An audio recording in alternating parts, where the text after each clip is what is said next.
Hi, it's John Whitehead. I'm an executive and leadership coach, and welcome to this week's video blog post.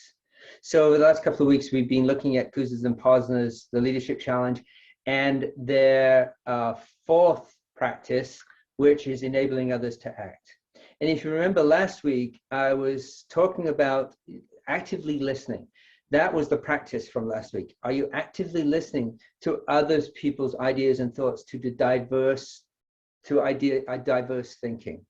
And this week, for me, it leads on to that, because this week's practice within, this week's behavior within that practice of enabling others to act is treating others with dignity and respect. So if you're asking for ideas, thoughts, and suggestions, asking for a dialogue, a discussion,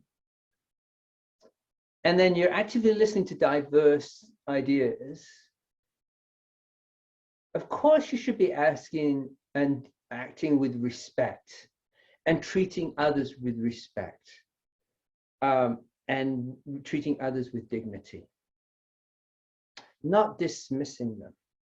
As I talked about last week, being careful with your body language. What's the message that you're sending? Are you paying attention? Are you using eye contact with that individual? One of the things that I found very discerning when I started teaching at the university, I remember this really clearly, walking into the lecture room, and there were all the students that were in the room with all the laptops up, right? All the laptops up, and they're all like this. And going through my mind, you're going through your mind, are they paying attention? Are they actually taking notes of the lecture, or are they playing games? And so when I do workshops and I'm teaching classes, I tend to be very interactive. It's very experiential. I'm getting people to do things. They're moving around. They're talking in groups. So it gave me an opportunity to walk around the room and actually see what are on the laptops. And yes, I would say 95% of them were actually taking notes. But it was very discerning, right, to see that. So think about that in a meeting. When you walk into a meeting, a business meeting or a conference, does the first thing happen, your laptop come up? I was coaching an individual once, and one of the pieces of feedback he got was he didn't seem to be paying attention in meetings. They had the sense, I interviewed his coworkers and said, well, he kind of sits in the back and he doesn't really pay attention. But when I'm talking to him, he said, yes, I am paying attention. And what was happening, of course, he had his laptop with his laptop up and he's making notes. So one of the adjustments we made was to not use laptop, just old-fashioned handwriting notes. Head up, pay attention, not having your head buried in a device.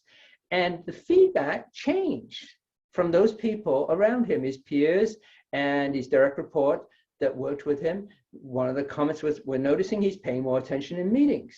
He was paying attention in meetings anyway.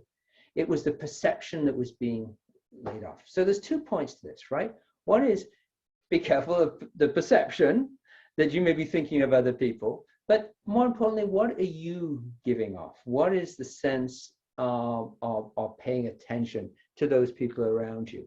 So in enabling others to act, you treat others with dignity and respect. You actively listen to what they say, and you encourage them to come up with those ideas and suggestions. So thank you for listening to me this week. Join me next week when we talk about the next behavior in enabling others to act. In the meantime, if you want to sign up for this blog post, please feel free to do so. You'll see the link at the end. And if you do, you'll get a free copy of my ebook, What Are These Things Called Soft Skills? So feel free to add any comments, sign up for my blog post. Happy to connect with you. Talk to you again next week.